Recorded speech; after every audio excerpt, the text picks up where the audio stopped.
अस्सलाम वालेकुम मोअज़्ज़िज़ तलबा व तालिबात। मेरा नाम सैयद कमर अब्बास है। मोअज़्ज़िज़ तलबा व तालिबात, इस लेक्चर में हम डीएनए का वाटसन एंड क्रिक मॉडल पढ़ेंगे। तो आइए चलते हैं ग्लास बोर्ड की जानिब। अस्सलाम वालेकुम मोअज़्ज़िज़ तलबा व तालिबात। आज हम पढ़ने वाले हैं डीएनए का वाटसन एंड क्रिक मॉडल। ये दो साइंसदान थे, एक का नाम था जेम्स वाटसन और दूसरे का नाम था फ्रांसिस क्रिक। इन्होंने 1953 में डीएनए की साख्त की वजाहत के लिए एक मॉडल पेश किया। उस मॉडल को डीएनए का वाटसन क्रिक मॉडल कहते हैं। तो इन्होंने 1953 ईस्वी में जेम्स वाटसन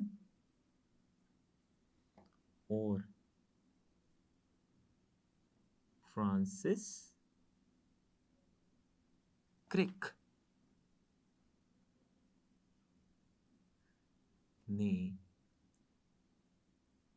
डीएनए की साख्त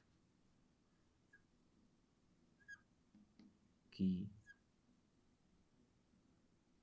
वजाहत के लिए एक मॉडल पेश किया। वो मॉडल डीएनए का वाटसन एंड क्रिक मॉडल कहलाता है। अब ये जो मॉडल है, इस मॉडल के मुताबिक जो डीएनए मॉलिक्यूल है उसकी साख्त कैसी होती है। DNA molecule Watson Crick model के मुताबिक डीएनए मॉलिक्यूल दो धागों पर मुश्तमिल होता है और वो धागे पॉलीन्यूक्लियोटाइड धागे कहलाते हैं। तो ये हम लिख लेते हैं। इस मॉडल के मुताबिक डीएनए दो पोली न्यूक्लियोटाइड धागों पर मुश्तमिल होता है। दो पॉलीन्यूक्लियोटाइड धागे होते हैं, वो मिलकर डीएनए का मॉलिक्यूल बनाते हैं। और ये मॉडल ये भी बताता है कि वो धागे सीधे नहीं होते, बल्कि वो धागे एक दूसरे के इर्द गिर्द बल खाए होते हैं।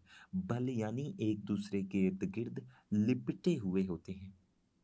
जैसा कि मैं आपको डायग्राम से समझाने की कोशिश करता हूँ। ये एक पॉलीन्यूक्लियोटाइड धागा है और ये धागा बल खाए हुआ है। ये बिल्कुल सीधा धागा नहीं, आप देख सकते हैं ये धागा बल खा रहा है। कभी दाईं तरफ जाता है, कभी बाईं तरफ, दाईं तरफ, बाईं तरफ। तो ये सीधा धागा नहीं है, ये बल खाया हुआ धागा है। तो ये एक धागा, और इसी के साथ दूसरा धागा भी होता है और वो भी बल खाए हुआ होता है, जैसा कि आप देख सकते हैं। तो ये दो धागे जो बल खाए हुए होते हैं, एक दूसरे के इर्द गिर्द लिपटे हुए होते हैं। वो अलैदा अलैदा नहीं होते, बल्कि दोनों धागे एक दूसरे के इर्द गिर्द बल खाए हुए होते हैं, लिपटे हुए होते हैं। और दोनों धागों को, जिनको हम पॉलीन्यूक्लियोटाइड धागे कहते हैं, इनके एक दूसरे के इर्द गिर्द बल खाने से या लिपटने से ये जो मॉडल बना है, इसको दोहरा पेचदार स्प्रिंग या डबल हेलिक्स कहते हैं। तो ये जो मॉडल बना है दो पॉलीन्यूक्लियोटाइड धागों के एक दूसरे के इर्द गिर्द बल खाने से या फिर लिपटने से, इसको डबल हेलिक्स भी कहते हैं। तो ये हम लिख लेते हैं कि डीएनए दो पॉलीन्यूक्लियोटाइड धागों पर मुश्तमिल होता है। ये धागे, ये पॉलीन्यूक्लियोटाइड धागे एक दूसरे के इर्द गिर्द ऐसे बल खाते हैं कि एक डबल हेलिक्स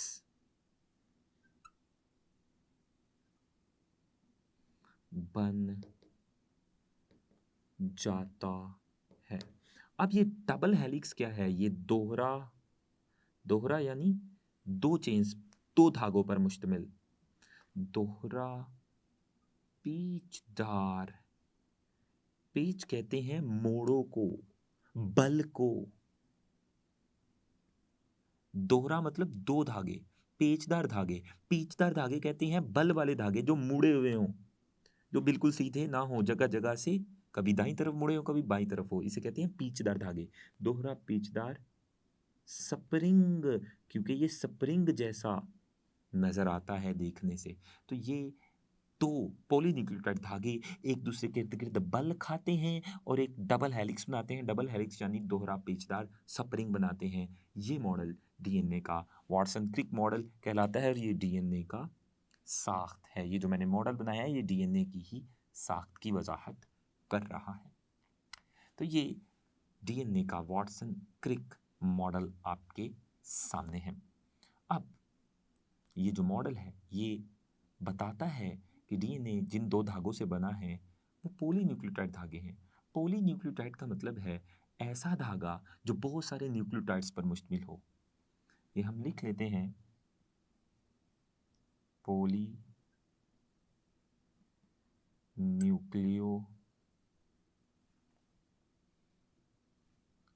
न्यूक्लियोटाइड धागा बहुत सारे न्यूक्लियोटाइड्स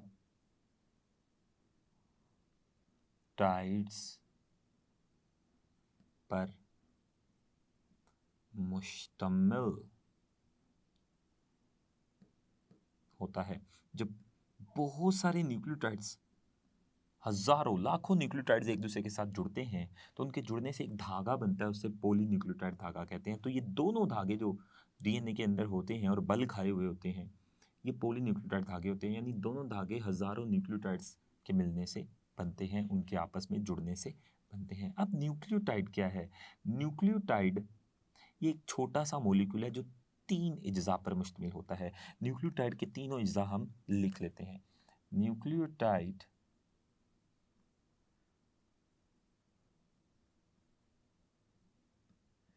तीन अज्जा पर मुश्तमिल छोटा सा मॉलिक्यूल है। एक ऐसा मॉलिक्यूल जो छोटा होता है और जो तीन अज्जा पर मुश्तमिल होता है। वो कौन से तीन अज्जा हैं वो हम यहाँ पे नाम लिख लेते हैं। तो तीन अज्जा पर मुश्तमिल छोटा सा मॉलिक्यूल न्यूक्लियोटाइड कहलाता है। वो कौन से तीन अज्जा है जिनके जुड़ने से न्यूक्लियोटाइड बनता है, जिनके मिलने से न्यूक्लियोटाइड बनता है और फिर हजारों न्यूक्लियोटाइड मिलकर पॉलीन्यूक्लियोटाइड धागे बनाते हैं। डीएनए के दो पॉलीन्यूक्लियोटाइड धागे। पहला जुज है शुगर, दूसरा जुज है न्यूक्लियोटाइड का फॉस्फेट और न्यूक्लियोटाइड का जो तीसरा जुज है वो है नाइट्रोजनी बेस।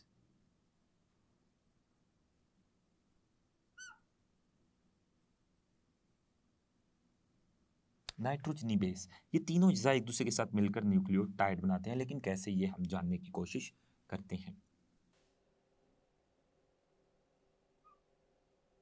ये शुगर है, ये मैंने शुगर बनाई है। इस शुगर की एक तरफ ये फॉस्फेट है जबकि दूसरी तरफ नाइट्रोजनी बेस है। तो ये तीन अज्जा एक दूसरे के साथ मिले ये शुगर है।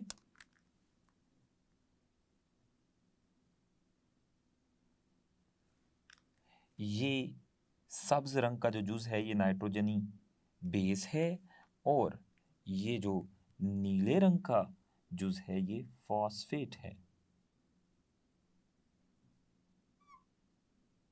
तो इन तीनों अज्जा के जुड़ने से जो पूरा का पूरा बना है, ये पूरा का पूरा जो छोटा सा मॉलिक्यूल बना है, ये न्यूक्लियोटाइड है। अब इस तरह के हजारों न्यूक्लियोटाइड्स एक दूसरे के साथ जुड़ेंगे और एक लंबा सा धागा बनाएंगे, उसे पॉलीन्यूक्लियोटाइड धागा कहेंगे। और अगर दो धागे मौजूद होंगे, दो पॉलीन्यूक्लियोटाइड धागे, तो वो दोनों के दोनों पॉलीन्यूक्लियोटाइड धागे इन हजारों न्यूक्लियोटाइड्स के जुड़ने से बनते हैं।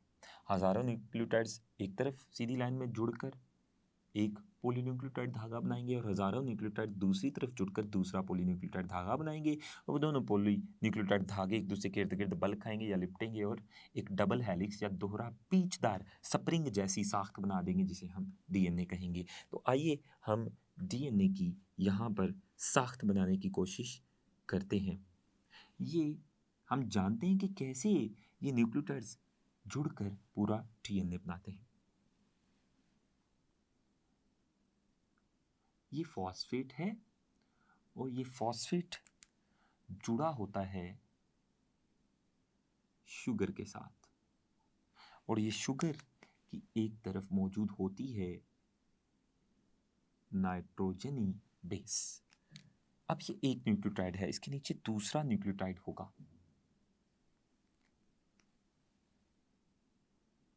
ये नीचे दूसरा न्यूक्लियोटाइड है, ये दूसरे न्यूक्लियोटाइड का फॉस्फेट, ये शुगर, और ये इसके साथ नाइट्रोजनी बेस। कुछ नाइट्रोजनी बेसिस ऐसी होती हैं जो सिर्फ एक रिंग पर मुश्तमिल होती है, जबकि कुछ नाइट्रोजनी बेसिस आप देख सकते हैं दो रिंग्स पर भी मुश्तमिल होती है। तो ये दूसरा न्यूक्लियोटाइड, इसके नीचे हम तीसरा न्यूक्लियोटाइड भी बनाते हैं। लेकिन आप गौर फरमाएं, अभी ये न्यूक्लियोटाइड्स जुड़े नहीं हैं, अभी ये अलहदा अलहदा हैं। तो जब ये न्यूक्लियोटाइड्स जुड़ जाएंगे, इनके जुड़ने से एक लंबा सा धागा बनता है जिसे पॉलीन्यूक्लियोटाइड धागा कहते हैं।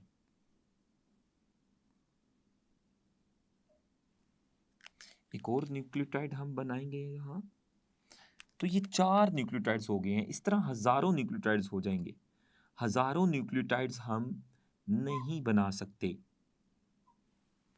तो ये 4 न्यूक्लियोटाइड्स पर ही हम इत्तेफाक करते हैं। तो पहला न्यूक्लियोटाइड दूसरे न्यूक्लियोटाइड के साथ जुड़ेगा, जैसा कि आप देख सकते हैं। दूसरा न्यूक्लियोटाइड तीसरे न्यूक्लियोटाइड के साथ जुड़ेगा, तीसरा न्यूक्लियोटाइड चौथे न्यूक्लियोटाइड के साथ जुड़ेगा। तो ये अब न्यूक्लियोटाइड्स एक दूसरे के साथ जुड़ चुके हैं।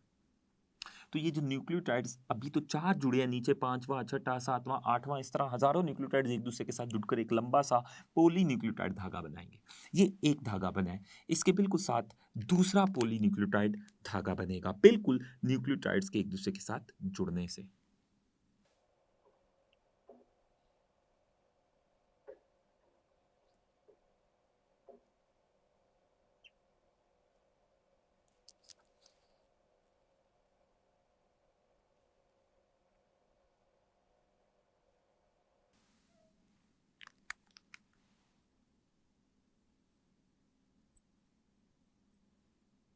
तो ये एक और धागा बन गया। ये पहला न्यूक्लियोटाइड, ये दूसरा न्यूक्लियो, आप देख सकते हैं ये न्यूक्लियोटाइड है। ये न्यूक्लियोटाइड का फॉस्फेट, ये शुगर और ये नाइट्रोजन बेस। तो ये पहला न्यूक्लियोटाइड दूसरे न्यूक्लियोटाइड के साथ जुड़ेगा, दूसरा न्यूक्लियोटाइड तीसरे न्यूक्लियोटाइड के साथ जुड़ेगा, और तीसरा न्यूक्लियोटाइड चौथे न्यूक्लियोटाइड के साथ जुड़ेगा। तो ये न्यूक्लियोटाइड्स एक दूसरे के साथ जुड़ रहे हैं। इन न्यूक्लियोटाइड्स के एक दूसरे के साथ जुड़ने से यहाँ पे भी एक धागा बन जाएगा। ये धागा भी पॉलीन्यूक्लियोटाइड धागा कहलाएगा। यहाँ भी हजारों न्यूक्लियोटाइड जुड़कर एक लंबा सा धागा बनाएंगे। तो ये दो पॉलीन्यूक्लियोटाइड धागे बन जाएंगे। अब ये जो दो पॉलीन्यूक्लियोटाइड धागे हैं, दरअसल ये डीएनए के दो पॉलीन्यूक्लियोटाइड धागे हैं। ये जो डीएनए का पूरा मॉलिक्यूल बना है, एक धागा इधर है, एक धागा इधर है। इस धागे की जो बैकबोन है, आप देख सकते हैं, वो फॉस्फेट और शुगर से बनी है। ये जो बैकबोन कहते हैं, जो पीछे की तरफ होता है। तो ये जो बैकबोन यानी पीछे वाला जो हिस्सा है, उधर से भी जो बैकबोन यानी पीछे की जानिब, ये अंदरूनी हिस्सा है डीएनए मॉलिक्यूल का। जब कि ये वाले जो हिस्से हैं ये डीएनए मॉलिक्यूल के पिछले हिस्से हैं, बैकबोन बना रहे हैं। तो डीएनए मॉलिक्यूल की जो बैकबोन है वो शुगर और फॉस्फेट से बनती है। या आप लिख लें डीएनए मॉलिक्यूल की बैकबोन शुगर और फॉस्फेट से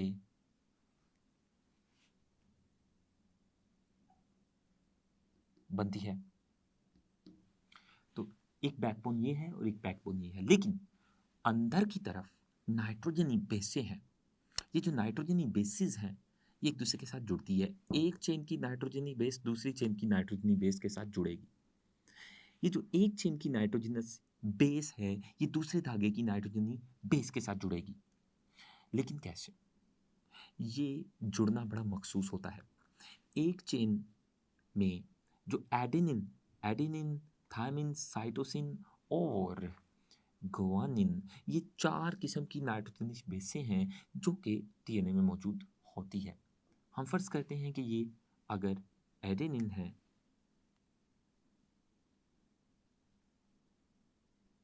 एडेनिन को मैं ए से जाहिर करूंगा, तो एडेनिन के सामने हमेशा थायमिन होती है। थायमिन को मैं टी से जाहिर करूंगा। तो एक चेन की एडेनिन के सामने हमेशा दूसरे धागे की थायमिन होती है और एडेनिन और थायमिन के दरमियान 2 हाइड्रोजन बॉन्ड्स बनते हैं। जबकि एक चेन की साइटोसिन के सामने हमेशा दूसरी चेन की गवानीन आती है। अगर मैं साइटोसिन को सी से जाहिर करूं और गवानीन को जी से, तो ये इस तरह से होगा और साइटोसिन और गवानीन के दरमियान हमेशा 3 हाइड्रोजन बॉन्ड बनते हैं। फिर अगर ये साइटोसिन है तो इसके सामने हमेशा गवानीन आएगी।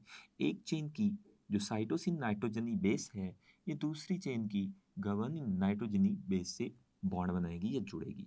या एक चेन की साइटोसिन के सामने हमेशा दूसरी चेन की जो नाइट्रोजनी बेस या दूसरे धागे की जो नाइट्रोजनी बेस होगी वो हमेशा गवानीन होगी। ऐसा कभी भी नहीं होगा कि साइटोसिन नाइट्रोजनी बेस के सामने एडेनिन नाइट्रोजनी बेस या थायमिन नाइट्रोजनी बेस आ जाए। नहीं, ये जो बेसिस का आपस में जुड़ना है, 2 अलग-अलग धागों की बेसिस का आपस में जुड़ना ये बड़ा मखसूस है।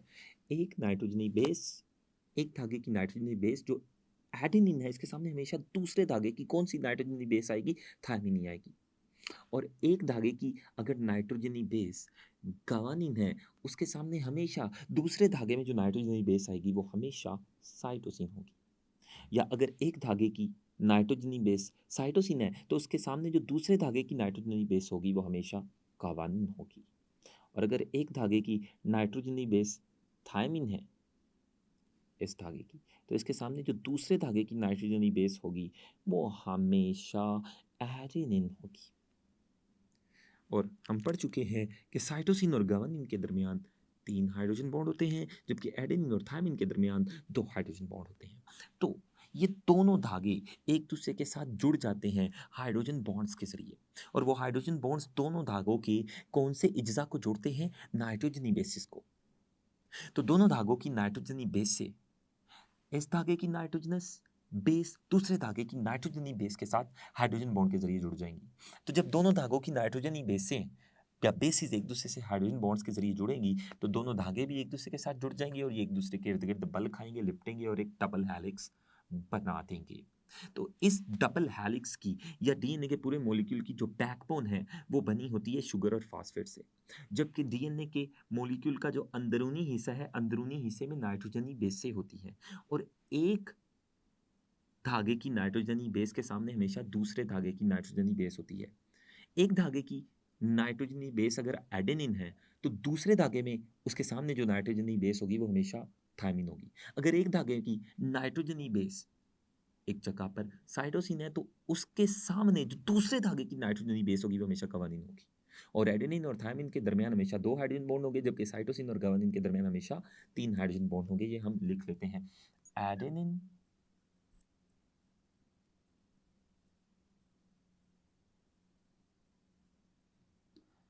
और थायमिन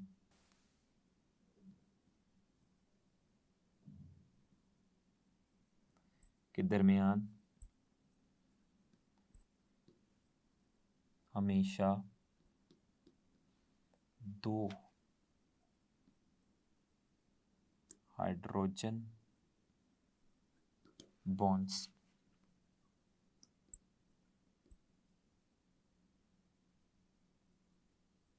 होते हैं, जबकि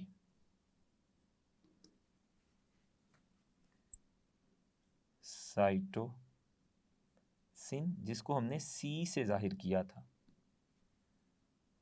और ग्वानिन,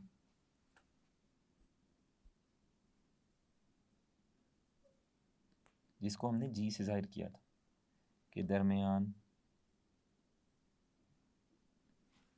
हमेशा 3 हाइड्रोजन बॉन्ड्स होते हैं। तो ये था डीएनए का वॉटसन क्रिक मॉडल। मोअज़्ज़िज़ तलबा व तालिबात, आज हमने पढ़ा कि वॉटसन और क्रिक ने जो डीएनए का मॉडल दिया था वो कैसा होता है, उसकी मुकम्मल तफसील जानी। मुझे उम्मीद है कि आपने बड़े अच्छे से समझा होगा। इंशाल्लाह आने वाले लेक्चर में डीएनए की रेप्लिकेशन पढ़ेंगे। अल्लाह हाफिज़।